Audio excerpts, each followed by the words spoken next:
students, how are you? I hope you all are fine.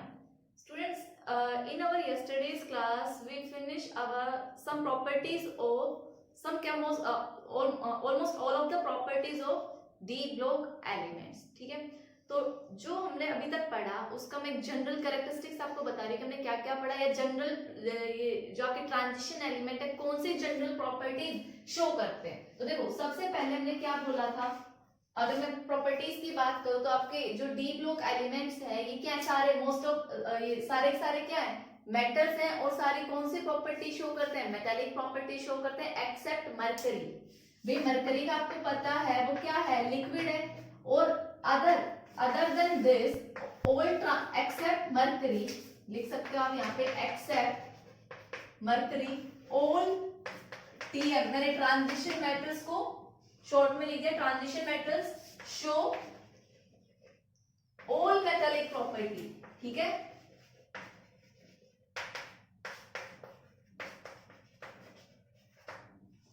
Second चीज अगर हम देखें तो आपके इनमें देखो इनकी जो एटॉमिक साइज थी, एटॉमिक साइज ऑफ या फिर ट्रांजिशन एलिमेंट किसके बीच में लाई करती है, ट्रांजिशन मेटल। ठीक है, एलिमेंट कर लो टीई, ट्रांजिशन एलिमेंट किसके बीच में लाई करती है, बिटवीन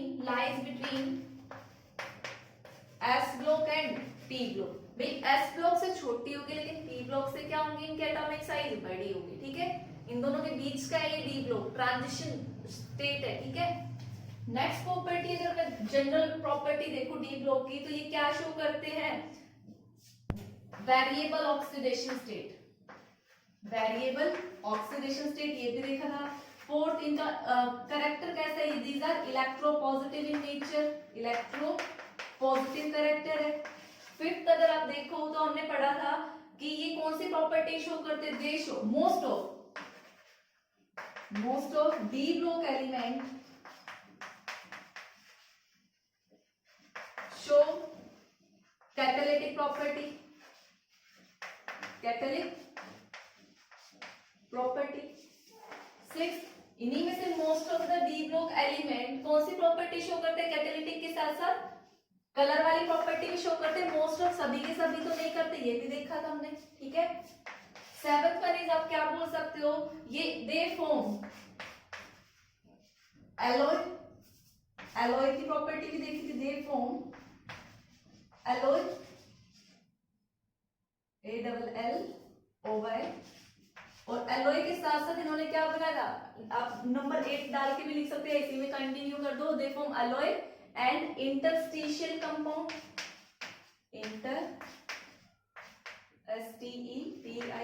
इंटरस्टिशियल कंपाउंड। ठीक है, एक दो कुछ और प्रॉपर्टीज है, जनरल प्रॉपर्टीज जो ज्यादातर D block transition element show करते हैं, कुछ ये है, एक दो डिस्कस करती हूँ, पहले आप इनको नोट डाउन करो। स्टूडेंट्स की कुछ और जनरल प्रॉपर्टीज है जो कोई भी ट्रांजिशन एलिमेंट शो करेगा, कौन कौन सी, ये क्या होते हैं, पैरामैग्नेटिक। भाई पैरामैग्नेटिक क्यों है, क्योंकि देखो ट्रांजिशन एलिमेंट की डेफिनेशन क्या थी कि डी ऑर्बिटल में आपके क्या होना चाहिए, n माइनस मींस वो पार्शियली फिल्ड होनी चाहिए। अब जब पार्शियली फिल्ड हो तो जनरली वो क्या शो करेंगे, पैरामैग्नेटिक बिहेवियर शो करेंगे, वो कॉम्प्लेक्स बनाएंगे, और साथ ही साथ उनका क्या होगा, high melting point, boiling point होगा, हाई एंथैल्पी ऑफ वेपराइजेशन होगी, हाई एंथैल्पी ऑफ एटमाइजेशन होगा, हाई एंथैल्पी ऑफ हाइड्रेशन होगा। और ये सारे हाई क्यों हैं, reason is behind this property is due to the presence of strong metallic bond. आपने ये चीज मैंने डिस्कस करी थी, क्या फॉर्म करते हैं, स्ट्रॉन्ग मेटालिक बॉन्ड फॉर्म करते हैं। मेटालिक बॉन्ड क्यों फॉर्म होता है, due to the presence of unpaired electron in n-1d। ठीक है, तो ये कुछ जनरल प्रॉपर्टीज थी। अब देखो हमने ये बात की थी जो जिंक, कैडमियम, मरकरी है वो ट्रांजिशन एलिमेंट काउंट नहीं होते, क्यों, क्योंकि because they do not have partially field D orbital. तो वो कुछ अलग प्रॉपर्टी शो करते, कौन कौन सी करते हैं वो सब हम देख चुके हैं, बस मैं एक समरी बता रही हूँ आपको। ठीक है, तो आप पहले इसको नोट डाउन करो। स्टूडेंट्स देखो अभी हम क्या देख रहे हैं, exceptional behaviour of zinc, cadmium, mercury. भाई ट्रांजिशन एलिमेंट्स ये हम लिखते तो डी ब्लॉक में, बट इनका कुछ एक्सेप्शनल बिहेवियर है, और वो किसकी वजह से है? Due to the complete filled D orbital, पीएलई कंप्लीटली फिल्ड डी ऑर्बिटल, ठीक है, पार्शियली फिल्ड नहीं है इसीलिए, ठीक है, इसीलिए इनका देखो एटॉमिक साइज, साइज क्या था? बड़ा था, ये चीज मैंने साइज एटॉमिक रेडियस वाले में एक्सप्लेन की थी, और साइज बड़ा है लेकिन फिर भी आयनाइजेशन एनर्जी क्या है? ज्यादा है। इसका रीजन क्या है? क्यों? क्योंकि इनके पास क्या है? फुल्ली फिल्ड डी ऑर्बिटल से जो कंप्लीट फिल्ड है और जो ज्यादा स्टेबल है, इलेक्ट्रॉन इजीली रिमूव नहीं होगा, ठीक है। They do not show variable oxidation state, variable नहीं करेंगे, +2 ज्यादातर ये शो करते, 4s के 2 इलेक्ट्रॉन निकल जाएंगे, सारे इलेक्ट्रॉन पेयर है। जब D10 हो गया, सबकी कॉन्फ़िगरेशन कौन सी है? D10 कॉन्फ़िगरेशन है, तो जब ये है तो ये कौन सा बिहेवियर शो करेंगे? डायामैग्नेटिक। ये ज्यादा कॉम्प्लेक्सेस नहीं बनाते, कुछ कॉम्प्लेक्सेस बनाते हैं, बाकी क्या करते हैं? लार्ज नंबर ऑफ कॉम्प्लेक्सेस बनाते हैं with different types of ligand in different types of oxidation state. और ये क्या होते हैं? जनरली आप कलरलेस बोल दो या व्हाइट बोल दो, क्यों? क्योंकि इनमें इनके अंदर डी ट्रांजिशन नहीं होगा, ठीक है, क्योंकि ये क्या है? कंप्लीटली फिल्ड डी ऑर्बिटल है। तो ये कुछ एक्सेप्शनल प्रॉपर्टीज थी जो ये शो करते हैं। इन सबके ये प्रॉपर्टी शो होने का रीजन एक है, जो कि क्या है? ये है ड्यू टू दी, तो एग्जाम में अगर आ जाए white is diamagnetic in nature, तो रीजन ये। क्यों वेरिएबल ऑक्सीडेशन स्टेट शो नहीं करते? क्योंकि फुली फिल्ड डी ऑर्बिटल है, खाली s के इलेक्ट्रॉन निकलेंगे +2। कलरलेस क्यों है? क्योंकि फुली फिल्ड है। तो ये रीजन सारे वही हैं, तो आप इनको जल्दी से नोट डाउन करो। स्टूडेंट्स देखो, अब नेक्स्ट टॉपिक शुरू करने से पहले जो हमने प्रॉपर्टीज पढ़ी, उनके बेसिस पे मैं 1-2 क्वेश्चन डिस्कस करते हैं जो काफी इंपॉर्टेंट है और स्टूडेंट्स को थोड़ा कंफ्यूजन क्रिएट हो जाता है, और ये क्वेश्चंस एग्जाम में पूछे भी गए, ठीक है।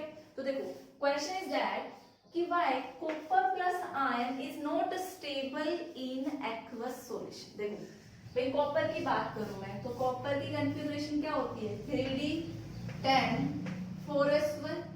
भाई ये एक इलेक्ट्रॉन लॉस करेगा, आपने IE1 सप्लाई की थी, किसमें कन्वर्ट हो गया? कॉपर +1 में हो गया, ठीक है। इसकी कॉन्फ़िगरेशन क्या होगी? 3d10, जो कि आप क्या मानते हो? स्टेबल कॉन्फ़िगरेशन है। और इसके बाद अगर ये एक और इलेक्ट्रॉन लॉस कर दे, जो मैं क्या बोलूं? IE2, तो ये क्या बनाएगा? कॉपर 2 पॉजिटिव बनाएगा, और इसकी कॉन्फ़िगरेशन क्या हो जाएगी? 3d9। इतनी बात समझ में आती है, ठीक है। तो देखो भाई, ये जो स्टेबल है, तो ये क्वेश्चन कह रहा है कि ये एक्वस सॉल्यूशन में स्टेबल क्यों नहीं है, जबकि कॉन्फ़िगरेशन आप देख लो 3d10 है, फुल्ली फिल्ड है, स्टेबल है, ठीक है। और जबकि IE2 क्या है? हाई है। जो सेकंड आयनाइजेशन एनर्जी, जो सेकंड इलेक्ट्रॉन निकालने की आपने एनर्जी सप्लाई की है, तो second ionization is very high,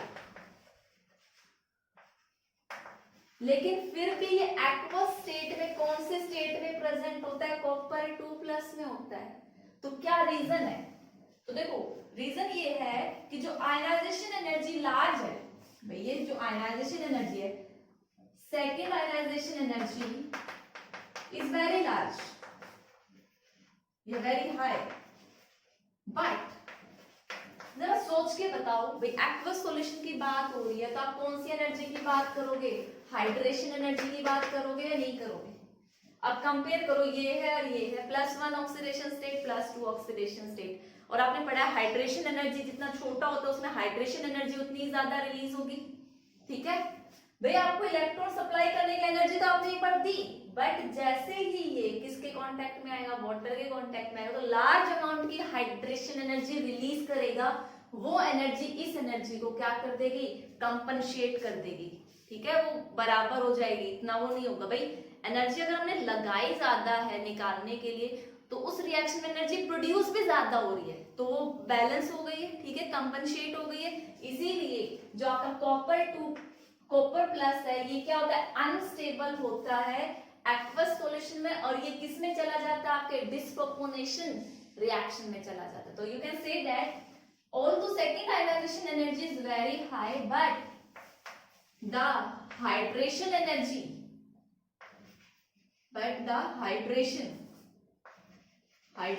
energy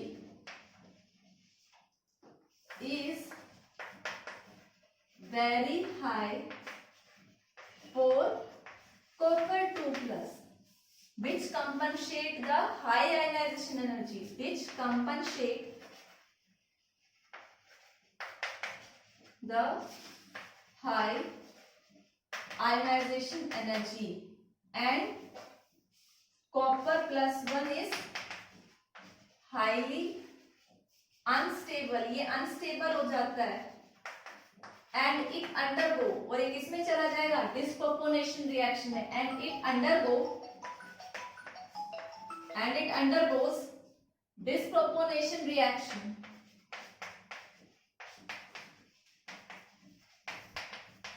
ठीक है, तो देखो क्या होगा, आपका जो कॉपर है, कॉपर प्लस डिस्प्रोपोर्शन में जाएगा तो +1 से क्या बनाएगा, एक तो कॉपर 2+ बनाएगा और क्या बनाएगा ये कॉपर। तो देखो +1 से +2 में गया और +1 से किस में गया, 0 में गया, तो कौन सी रिएक्शन है, डिस्प्रोपोर्शन रिएक्शन है। तो इसीलिए हम बोलेंगे ये अनस्टेबल है। जैसे ही आप एक्वस सॉल्यूशन में डालोगे तो 2+ और कॉपर में जाएगा और इसकी हाई हाइड्रेशन एनर्जी जो कंपनसेट कर देगी आपकी सेकंड आयनाइजेशन एनर्जी। तो नोट डाउन। जो नेक्स्ट क्वेश्चन है हमारा कि आपका कॉपर 2+ और आपका Mn3+ है, ठीक है। कहते हैं कॉपर 2+ तो रिड्यूसिंग एजेंट की तरह काम करता है, जबकि Mn3+ किसकी तरह काम करता है, ऑक्सीडाइजिंग एजेंट की तरह। जबकि दोनों में D में कितने इलेक्ट्रॉन है, D4। जरा देखो क्यों ऐसा क्यों हुआ, वो देखो भाई, क्रोमियम है, क्रोमियम 2+ से हम बोले भाई ये रिड्यूसिंग एजेंट की तरह काम करेगा, तो बताओ खुद क्या करेगा, ऑक्सीडेशन में जाएगा। इसका मतलब यही है। तो देखो ये अगर क्रोमियम 3+ में जाता है तो खुद का ऑक्सीडेशन करेगा, तो दूसरे का क्या करेगा, रिडक्शन करेगा, और दूसरे का रिडक्शन करेगा तो ये क्या होगा, रिड्यूसिंग एजेंट होगा। तो हम इसकी बात करें, इसके पास क्या है, देखो D4 है भाई, 24 होते हैं, 3D5 4s1, 2 इलेक्ट्रॉन निकालो, एक s से निकलेगा और एक d से, तो क्या बचेगा 3D4। सिमिलरली देखो मैंगनीज है Mn3+, इसमें भी कितने 3D4 है। ये कह रहा है क्या, ऑक्सीडाइजिंग एजेंट है, मतलब ये खुद का क्या करेगा, रिडक्शन करेगा। तो Mn3+ से किसमें कन्वर्ट हो, Mn2+ में होगा, खुद का रिडक्शन करेगा, तभी दूसरे का क्या करेगा, ऑक्सीडेशन। तो ये क्या बोला जाएगा, ऑक्सीडाइजिंग एजेंट। तो जरा देखें कि दोनों में जब D4 था तो एक में रिडक्शन और एक में ऑक्सीडेशन क्यों। देखो भाई D4 है तो भाई D में क्या होती है, नीचे D2G और ऊपर Eg, 4 इलेक्ट्रॉन फिल करोगे तो यही केस आएगा। सिमिलरली इसका करो 1 2 3 और 4, ठीक है। ये आपकी T2G और ये Ag। अगर ये एक इलेक्ट्रॉन का लॉस कर देता है, -e कर देता है, तो ये क्या अचीव करता है, T2G 3 और Ag 0, यहाँ का एक इलेक्ट्रॉन निकल गया, माइनस कर दिया, तो ये क्या हो गई, जो T2G है वो क्या हो गई, T2G क्या हो गई है, कंप्लीटली हाफ फिल्ड हो गई है। और हाफ फिल्ड वाली चीज क्या होती है, स्टेबल होती है। और आपको पता है कोई भी चीज क्या अटेन करना चाहेगी, स्टेबिलिटी। तो क्रोमियम 2+ क्या चाहेगा, मैं एक इलेक्ट्रॉन का लॉस कर दूं और कौन सी कॉन्फ़िगरेशन अचीव कर लूं, T2G 3। जबकि मैंगनीज क्या चाहेगा कि मैं अगर एक इलेक्ट्रॉन गेन कर लूं, भाई इसने क्या किया, एक इलेक्ट्रॉन का गेन किया, गेन कर लूं तो मेरी कॉन्फ़िगरेशन क्या हो जाती है, D5। T2G भी हाफ फिल्ड और आपकी Eg भी हाफ फिल्ड, क्या बन गई, D5 कॉन्फ़िगरेशन, और वो क्या है, स्टेबल। तो ऑब्वियस सी बात है क्रोमियम 2+ अपनी स्टेबिलिटी गेन कर रहा है, इसको हाफ फिल्ड करके T2G को, और ये अपनी स्टेबल कॉन्फ़िगरेशन अटेन कर रहा है D5 कॉन्फ़िगरेशन बना।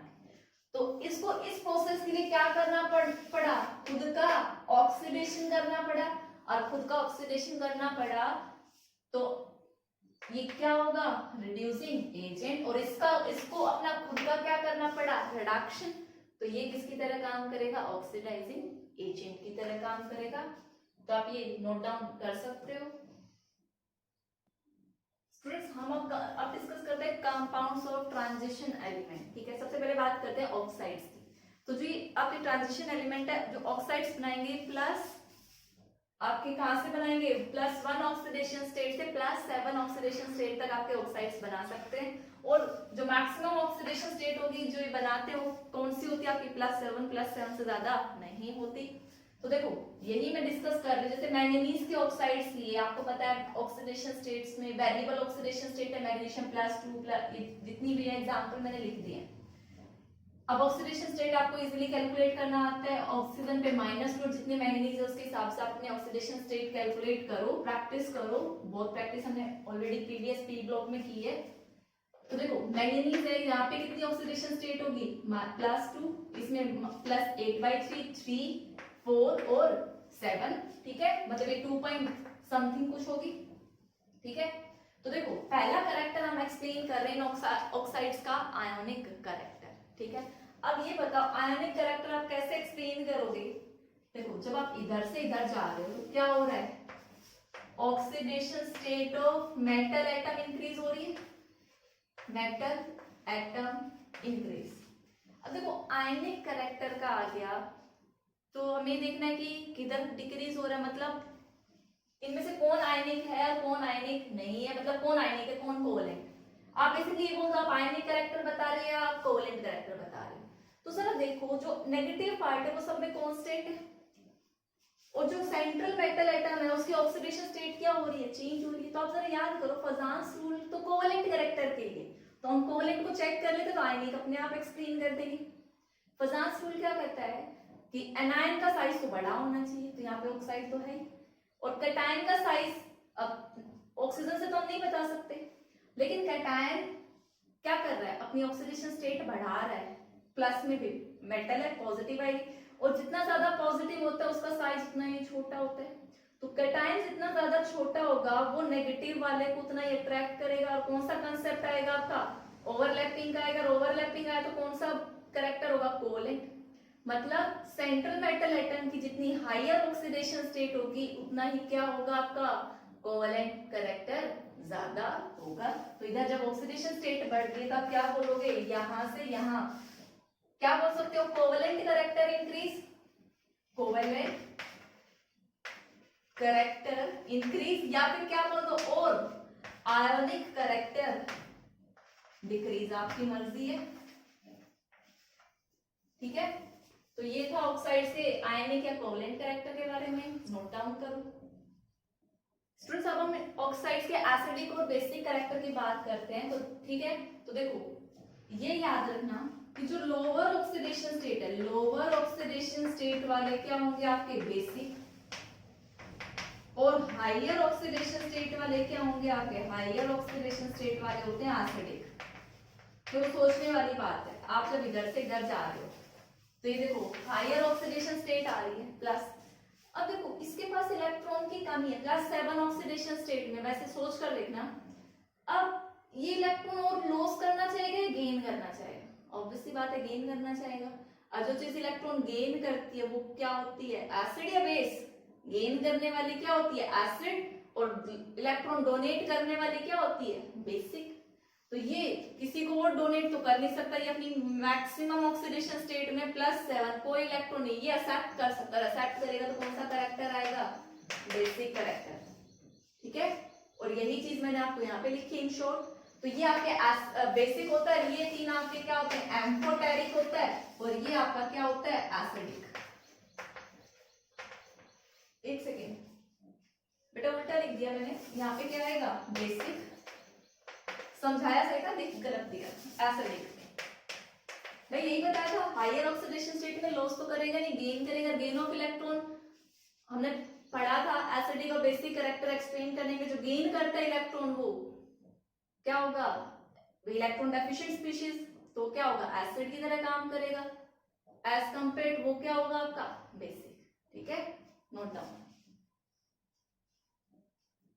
स्टूडेंट्स। अब हम पढ़ रहे हैं salts containing oxo anions of transition element, और सबसे पहला एग्जांपल है KMnO, हम सॉल्ट्स पढ़ रहे हैं ट्रांजिशन एलिमेंट के। इसको हम क्या बोलते हैं, पोटेशियम परमैंगनेट, नेम सबको याद होगा बहुत अच्छे से, ठीक है। तो देखो इसकी प्रिपरेशन वगैरह करने से पहले हम इसकी कुछ प्रॉपर्टीज देख लेते हैं, बेसिक प्रॉपर्टीज, इसको जान लेते हैं, इसका कलर क्या होता है, कैसे क्या है, ठीक है। तो बेसिकली ये जो आपका KMnO4 है इसका कलर कैसा होता है, आपका पर्पल कलर होता है, ठीक है, ठीक है। अगर मैं यहाँ पे इसके ऑक्सीडेशन स्टेट कैलकुलेट करूं, भाई KMnO4 की ऑक्सीडेशन स्टेट कैलकुलेट करती है -2, यहाँ पे x मान लो पोटेशियम की कितनी होती है +1, तो क्या आएगा +1 plus x minus 8 is equal to 0। x यहाँ पे कितना बचा -7, उधर जाएगा कितना आया +7। मींस यहाँ पे मैंगनीज कौन सी ऑक्सीडेशन स्टेट में है +7 में। इतनी बात समझ में आई? ठीक है, इसको मैं रब कर देती हूँ। तो देखो +7 में है, तो देखो मैंगनीज का एटॉमिक नंबर क्या होता है Mn का 25, कॉन्फ़िगरेशन इज 3d5 4s2। भाई याद रखो 5 से 3d5 4s2। कौन सी ऑक्सीडेशन स्टेट में है ये +7, तो हम Mn +7 का देखेंगे, तो +7 में भाई 5 ये इलेक्ट्रॉन और 2 ये, 6 के 6 खत्म, तो क्या बच गया 3d0। डी में कोई इलेक्ट्रॉन है नहीं है, और तो इसमें डी में इलेक्ट्रॉन नहीं है। तो देखो कलर वाली प्रॉपर्टी में मैंने बताया था, जिनमें क्या तो जो आपके क्या होती है कंप्लीट एम्प्टी होती है, जो कंप्लीट फील्ड होती है वो कलरलेस होती है। बट यहाँ पे डी में कोई इलेक्ट्रॉन नहीं है, फिर भी क्या है ये कलर्ड कंपाउंड है। अब ये कैसे हो गया? तो याद करो जब मैंने कलर का कंसेप्ट बताया था, तो कलर बेसिकली किसकी वजह से होता है? डीडी ट्रांजिशन की वजह से बताया था। लेकिन मैंने कहा था कलर खाली डीडी ट्रांजिशन नहीं, कुछ और भी फैक्टर्स या किसी और तरीके से भी हो सकता है। मैंने 2 नाम बताए थे, ligand to metal charge transfer और मेटल टू लिगेंड। क्या तो लिगेंड टू मेटल या मेटल टू लिगेंड चार्ज का ट्रांसफर होगा, और उसी की वजह से क्या आता है कलर आता है। और ये बोला था कि ये बेसिकली ज्यादा आपके सिलेबस में नहीं है, लेकिन ये कंपाउंड है तो आप इसमें याद कर सकते हो कि यहाँ पे क्या होगी, डी में 0 इलेक्ट्रॉन है, तो जो आपकी डीडी ट्रांजिशन है वो नहीं है, जो इसका कलर है वो डीवी ट्रांजिशन की वजह से नहीं है। तो बेसिकली जो कलर है वो किसकी वजह से, आप लिख सकते हो colour is due to the charge transfer. Colour is due to the charge transfer from, अब देखो 2 टाइप के चार्ज ट्रांसफर थे, तो मेटल टू लिगेंड और एक था लिगेंड टू मेटल। तो यहाँ पर कौन सा है जो आपका ऑक्सीजन किसकी तरह काम कर रहा है, लिगेंड की तरह। तो चार्ज ट्रांसफर हो रहा है ligand to metal, ligand to metal, और इसको हम क्या बोलते हैं LMCT, ligand to metal charge transfer. तो ये क्या कर देता है, जो इसकी ऑक्सीडेशन स्टेट +7 थी वो +6 में पहुंचा देता है। भैया एक इलेक्ट्रॉन गेन के लिए वो इलेक्ट्रॉन जो चार्ज ट्रांसफर किया है उसकी वजह से इसमें क्या आया है कलर आया है। वेरी इंपॉर्टेंट क्वेश्चन, ठीक है। तो अब समझ में आया होगा, यहाँ पे डीडी ट्रांजिशन नहीं है, KMnO4 में क्या है ligand to metal charge transfer, ठीक है। पहले आप इतना नोट डाउन करो स्टूडेंट्स। देखो अब बात करते हैं पोटेशियम पर मैग्नेट। KMnO4 क्या होता है आपका पोटेशियम पर मैग्नेट। यहाँ पे मैग्नीज की ऑक्सीडेशन स्टेट होती है +7, ठीक है। तो इसके प्रिपरेशन की बात करें तो सबसे पहले अगर हमें लार्ज स्केल पे प्रिपेयर करना हो तो हम किससे बनाएंगे, पायरोल्यूसाइट। पायरोल्यूसाइट क्या है, मिनरल है Mn का, मैंगनीज डाइऑक्साइड है मिनरल है ये, इसका नाम क्या है पायरोल्यूसाइट, और इसका कलर क्या होता है ब्राउन ब्लैक कलर होता है, ठीक है। तो हम लार्ज स्केल में इस कंपाउंड इस मिनरल से क्या बना सकते हैं अपना KMnO4। बेसिकली रिएक्शन 2 स्टेप की रिएक्शन होती है। फर्स्ट स्टेप में क्या होगा कि आपका सबसे पहले जो MnO2 है ये किस में कन्वर्ट होगा, आपका पोटेशियम मैग्नेट में। ये पर मैग्नेट है, मैं कह रही हूं सबसे पहले आपका ये MnO2 कन्वर्ट होगा। स्टेप नंबर 1 लिख सकते हो, conversion of pyrolusite into potassium magnet. मैं लिख देती हूं 1 सेकेंड। तो step number 1 is conversion of MnO2, conversion of MnO2 into potassium magnet. और पोटेशियम मैग्नेट क्या होता है K2MnO4, और पोटेशियम पर मैग्नेट क्या होता है KMnO4, ठीक है। तो आप क्या करोगे, पहले आप MnO2 को किस में कन्वर्ट करोगे, भाई MnO2 का क्या कराओगे ऑक्सीडेशन कराओगे, KOH डालोगे, और आपने O2 ले लिया, यहाँ पे आप कोई और ऑक्सीडाइजिंग एजेंट भी ले सकते हो लाइक NO2 वगैरह, ठीक है। मैंने सिंपली ऑक्सीजन ले लिया तो क्या हो गया, ऑक्सीडेशन रिएक्शन हो गया, इसने क्या बना दिया K2MnO4, आपका पोटेशियम परमैंगनेट बना दिया इसने। तो ये हमारा था स्टेप नंबर 1। और जो ये पोटेशियम परमैंगनेट है ये किस कलर का है, देखो ग्रीन कलर का, देखो ये आपका किस कलर का था, पर्पल कलर का। MnO2 किस कलर का था, ब्राउन ब्लैक कलर का। K2MnO4 किस कलर का है, आपका ग्रीन कलर का, ठीक है। तो ये हमारी स्टेप नंबर 1 थी। अब देखो स्टेप नंबर 2 में क्या होगा कि ये जो आपका K2MnO4 है ये किस में जाएगा, डिसप्रोपोर्शनेशन रिएक्शन में जाएगा, ठीक है। क्या बोलोगे, इट अंडरगोज, जो आपका K2MnO4 है इट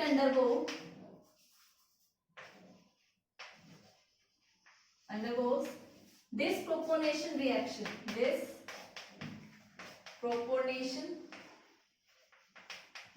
by disproportion क्या होता है, oxidation takes place as well as reduction। अब जरा K2MnO4 के ऑक्सीडेशन स्टेट कैलकुलेट करके देखो कितनी आएगी, +6 आएगी। तो देखो जो आपका K2MnO4 है ये किस मीडियम में होगा, ये क्या तो न्यूट्रल मीडियम में या स्लाइटली एसिडिक मीडियम में, याद रखना, ठीक है। आप लिख सकते हो डिसप्रोपोर्शनेशन रिएक्शन होगी किस मीडियम में, यहाँ पे लिख लेना न्यूट्रल या फिर slightly acidic medium. Means H+ आपने लिया, इस मीडियम में ये किस में जाएगा, डिसप्रोपोर्शनेशन में। +6 है तो एक स्टेट जब इंक्रीज करेगा +7 करेगा तो क्या बनाएगा ये KMnO4। तो यहाँ पे तो क्या गया, ये +6 से किस में गया, +7 में ऑक्सीडेशन में। और अभी रिडक्शन वाली और लिखनी है तो ये +6 से किस में जाएगा, MnO2 में। मैंगनीज डाइऑक्साइड ये किस में है, +4 में, और साथ में वाटर में, ठीक है। तो आपकी लास्ट रिएक्शन ये थी, डिसप्रोपोर्शनेशन रिएक्शन में गया और आपका क्या बन गया, ये आपका ग्रीन कलर का था, ठीक है।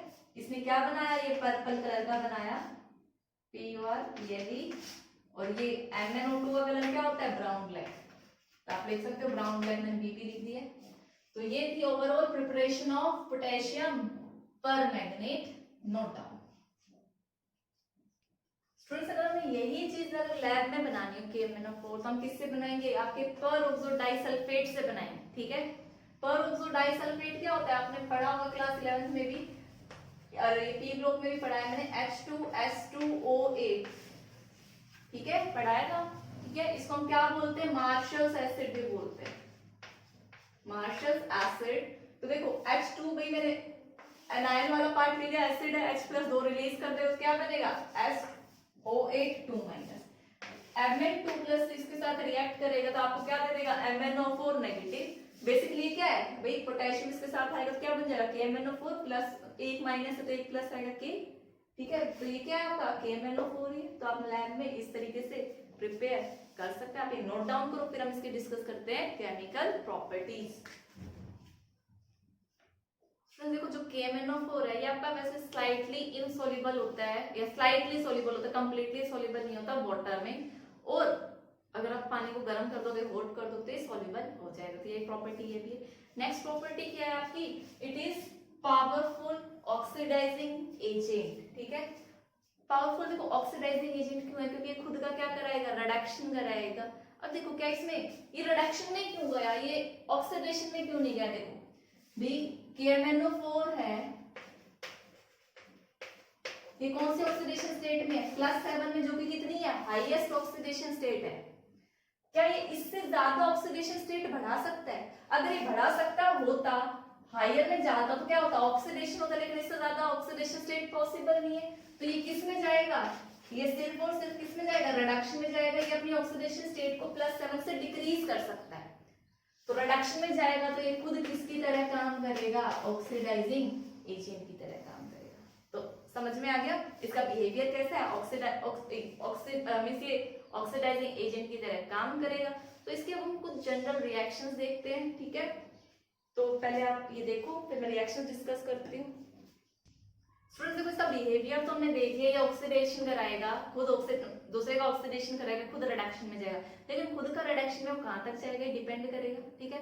तो देखो इसकी रिएक्शन है डिफरेंट मीडियम्स में, कि अलग अलग मीडियम में ऑक्सीडाइजिंग एजेंट का ही काम करेगा, बट खुद किस में कन्वर्ट होगा वो चेक करते हैं। तो तो देखो अगर हम KMnO4 यहाँ ऑक्सीडेशन स्टेट कितनी है +7 है, अगर स्ट्रॉन्गली अल्कलाइन मीडियम है मींस OH नेगेटिव है, बेसिक मीडियम है, तो ये पहले तो क्या बनाएगा आपका K2MnO4 पोटेशियम मैग्नेट में कन्वर्ट होगा K2MnO4। देखो +6 में गया है, भाई खुद का तो रिडक्शन ही कराया है, डिक्रीज इन ऑक्सीडेशन स्टेट हुआ है, तो दूसरे का तो ऑक्सीडेशन हुआ है। रिएक्शन कौन सी ऑक्सीडाइजिंग एजेंट की तरह काम कर रहा है। अगर इसी को आप कुछ टाइम तक छोड़ दो तो ये ऑब्वियसली बात है किसमें कन्वर्ट हो जाएगा MnO2 में लास्ट में, ठीक है। अगर आपने न्यूट्रल और स्लाइटली अल्कलाइन मीडियम लिया है मींस ज्यादा बेसिक नहीं लिया है, तो ये क्या बनाएगा डायरेक्ट MnO2। MnO2 में कितनी ऑक्सीडेशन स्टेट +4। देखो यहां से यहां पहुंचने के लिए कितनी ऑक्सीडेशन स्टेट का चेंज आया है +6, तो इसके लिए n फैक्टर कितना है स्ट्रॉन्गली अल्कलाइन के लिए 1 होता है। यहाँ +7 से +4 में गया तो n फैक्टर कितना होगा 3 ऑक्सीडेशन स्टेट का चेंज आया है। ये n फैक्टर आप वो रिएक्शन बैलेंसिंग रेडॉक्स रिएक्शन याद करो, बैलेंसिंग वहां पे काम आएगा, ठीक है। मैं सिर्फ MnO2 का चेंज करा रही हूँ, तो देखो इसने यहाँ पे क्या किया होगा गेन ऑफ इलेक्ट्रॉन, तो दूसरे का क्या होगा ऑक्सीडेशन। तो बाद में हम डिफरेंट कंपाउंड्स के साथ इसकी ऑक्सीडेशन रिएक्शन ऐसे रिएक्शन देखेंगे जिसमें ये ऑक्सीडाइजिंग एजेंट की तरह काम कर रहा होगा। अगर आप इसको हीट करते हो तो ये क्या बनाएगा, देखो पहली बात ये बनाएगा K2MnO4 पोटेशियम मैग्नेट K2MnO4, और क्या बनाएगा MnO2 जो क्या था ये ब्राउन ब्लैक कलर था लिख लेना, और ये कौन सा कलर था ग्रीन कलर, और ये कौन सा कलर था पर्पल। तो हीटिंग से आपके ये दो कंपाउंड बने। और अगर K2MnO4 को अगर आप एसिडिक मीडियम में लेते हो तो ये क्या बनाएगा ये मैंगनीज को Mn2+ में पहुंचा देगा। तो देखो सभी में Mn की क्या हुआ है रिडक्शन हुआ है, एक में +6 में गया, +4 में गया और +2 में गया, और यहाँ पर भी क्या है +6 और +4 ही ऑक्सीडेशन स्टेट है हीटिंग पे, ठीक है। तो सारे रिएक्शन इसकी ऑक्सीडाइजिंग एजेंट की प्रॉपर्टी को शो करती हैं। तो अब हम 1 बाय 1 रिएक्शंस देखते हैं, अल्कलाइन मीडियम, न्यूट्रल मीडियम और acidic medium. Note down students. देखो भाई पहले रिएक्शन में डिस्कस करें न्यूट्रल मीडियम और अल्कलाइन। देखो हमने देखा था कि स्ट्रॉन्गली अल्कलाइन देते तो K2MnO4 में होगा, फिर लास्ट में किसमें MnO2 में, न्यूट्रल में भी क्या था MnO2 स्लाइटली। तो बेसिकली देखो अगर मैं इसकी रिएक्शन आयोडाइड आयन के साथ करूं तो आप सोचते हो भाई देखो इसका क्या कराएगा वो ऑक्सीडेशन कराएगा, क्यों क्योंकि ये किसकी तरह काम कर रहा है ऑक्सीडाइजिंग एजेंट की तरह। तो देखो आपका KMnO4 किसकी तरह काम करे ये I नेगेटिव के साथ। आप Ki ले लो, Ki में क्या होता है I नेगेटिव ही होता है। तो देखो ये क्या कराएगा +7 है, खुद का तो क्या करेगा भाई मीडियम आपको दिया हुआ न्यूट्रल या अल्कलाइन, तो ये खुद किस में कन्वर्ट होगा आपका MnO2 में। और यहाँ पे दिमाग में क्या आता है कि I नेगेटिव किस में कन्वर्ट हो जाएगा आयोडीन में I2 में, बट आयोडीन I2 में किस मीडियम में होगा एसिडिक मीडियम में होगा, न्यूट्रल या अल्कलाइन में नहीं होगा। वो किस स्टेट में कन्वर्ट करेगा आयोडेट आयन पोटेशियम आयोडेट क्या होता है KiO3, या सिंपली आप K ना लिखो तो यहाँ पे क्या लिख दो KiO3, क्योंकि आपने यहाँ K नहीं लगाया था, सिंपली क्या लिख दो IO3 नेगेटिव।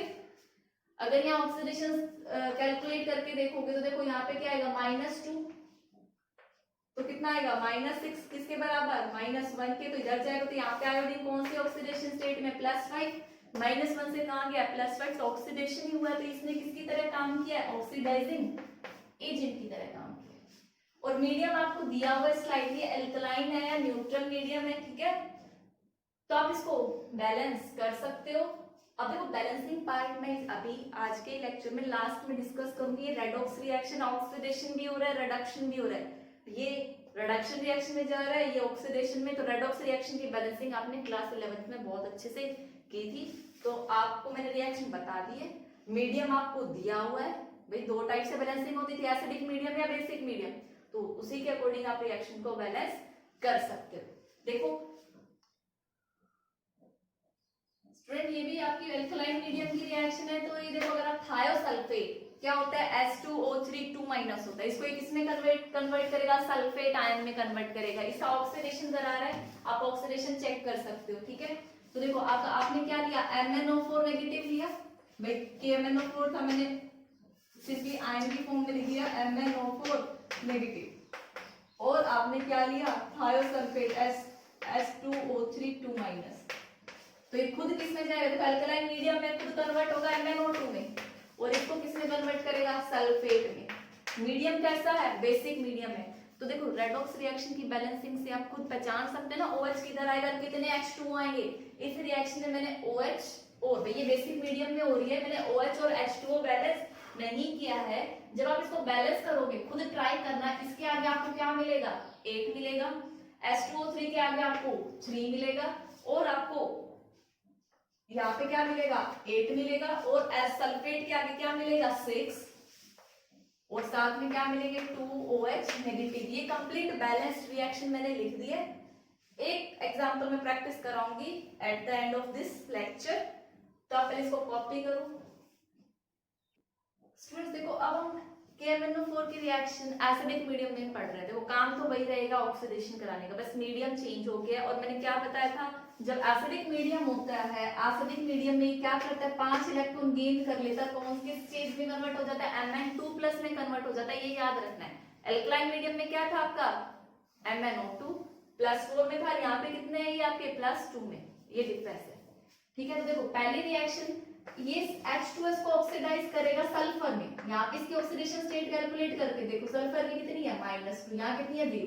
तो देखो ऑक्सीडेशन स्टेट इंक्रीज हुई है, तो ऑक्सीडेशन कराया है इसने इसका, तो ये खुद किसकी तरह बिहेव करेगा, ऑक्सीडाइजिंग एजेंट की तरह। तो देखो MnO4 भाई एसिडिक मीडियम मैंने बोल दिया है, तो ये खुद किस में कन्वर्ट होगा, Mn2+ में, और ये इसको किस में कन्वर्ट करेगा, सल्फर में।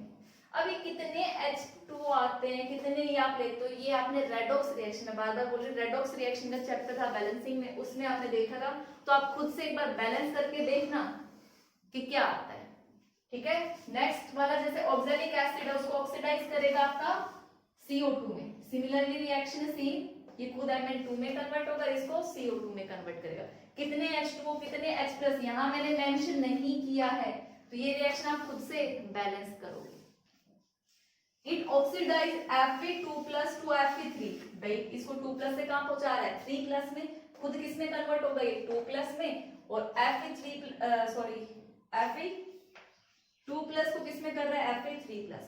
चलो मैं इसी रिएक्शन को एक बार आपको बैलेंस करके दिखा देती हूँ कि कैसे यहाँ 2 आया, 8 आया, कितने H+ H2O, ये सब समझाती हूँ। आप पहले इसको नोट डाउन करो। स्टूडेंट्स देखो बैलेंसिंग देख रहे हैं, जैसे लास्ट रिएक्शन थी, आप उसी को देखो। देखो मैंने कहा था कि ये क्या करता है, Fe2+ को किस में ऑक्सीडाइज करेगा, Fe3+ में। तो आपके पास क्या था, MnO4 नेगेटिव था, आपको इतना याद रखना है। देखो MnO4 नेगेटिव था, आपको पता था, आप ये ऑक्सीडाइजिंग एजेंट Fe2+ को किस में पहुंचाएगा, Fe3+ में पहुंचाएगा, खुद किस में कन्वर्ट होगा, Mn2+ में।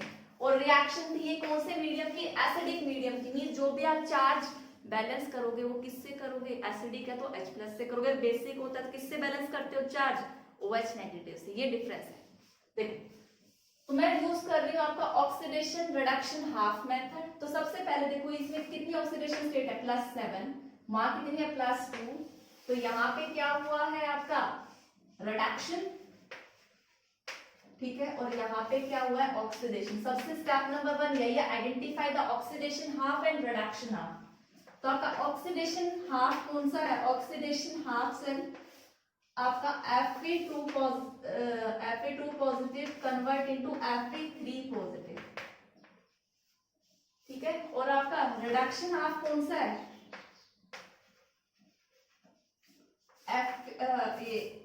MnO4 नेगेटिव गिव्स Mn2+, ठीक है।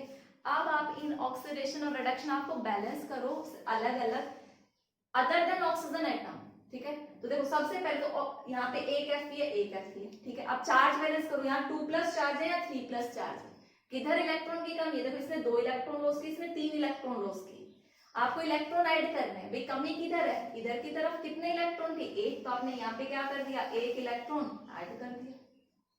यहाँ पे देखो एटम बैलेंस करो, अदर देन ऑक्सीजन, हम ऑक्सीजन को बैलेंस नहीं करेंगे, इसको हटा दो। मैग्नीज इधर भी एक है, इधर भी एक है, खत्म बात। यहाँ पे देखो इसके ऑक्सीडेशन स्टेट +7 है, इसकी कितनी है, +2 है। भाई इलेक्ट्रॉन देखने ऐड करने, यहाँ 7 इलेक्ट्रॉन की कमी है या 2 इलेक्ट्रॉन की कमी है, तो मैं बराबर कर दूं। अगर मैं इधर 5 इलेक्ट्रॉन ऐड कर दूं, तो इधर भी कितने इलेक्ट्रॉन की कमी, 2 की, इधर भी कितनी, 2 की, बराबर हो गया। अब दोनों को क्या करो, ऐसे हाफ करो कि ये जो इलेक्ट्रॉन नंबर है कैंसिल हो जाए। तो आप इसको क्या करोगे, मल्टीप्लाई बाय 5 करोगे और फिर क्या कर दोगे, ऐड कर दोगे। तो यहाँ कितना आएगा आपका 5,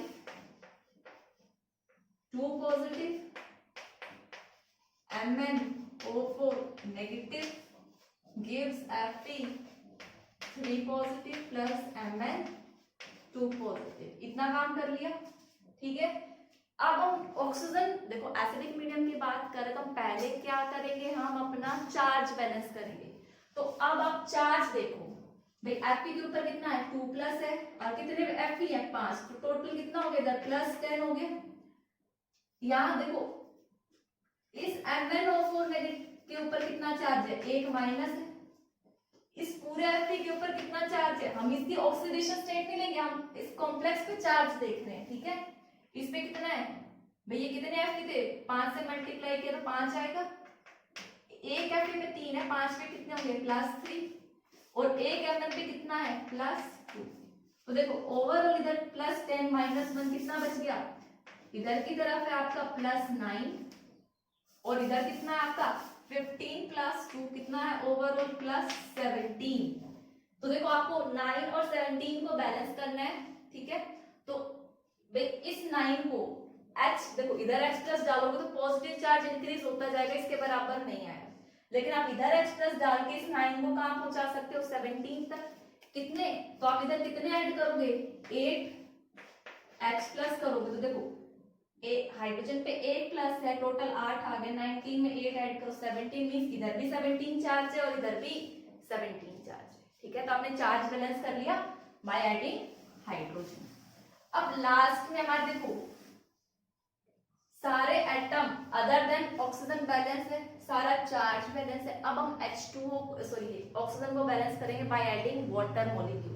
कितने ऑक्सीजन है 4, वाटर में एक H2O में कितना होता है 1 ऑक्सीजन, तो आप इधर कितना लाओगे 4 H2O। तो ऑक्सीजन देखो, हाइड्रोजन टोटल कितने इधर 8, इधर भी कितने हैं 8, ठीक है। ऑक्सीजन भी कितने हो गए 4 और 4। तो ये हमारी क्या होगी बैलेंस्ड केमिकल इक्वेशन। तो देखो मैंने सिर्फ अगर आपको इतना पता हो भाई KMnO4 क्या है, ऑक्सीडाइजिंग एजेंट है, ये किसमें कन्वर्ट होगा Mn2+ में इन एसिडिक मीडियम, और ये 2+ किसमें होगा 3 में। तो कितने H+ कितने H2O किधर के आएंगे आप बैलेंस करके ऑलरेडी लिख सकते हो, काफी बार एग्जाम में पूछ लेते हैं right the balanced chemical equation. तो इससे पहले जितने मैंने एग्जाम्पल आपको लिखवाए हैं आप जरा उनको बैलेंस करके चेक करना, ठीक है। तो that's all for today's lecture, thank you and have a nice day.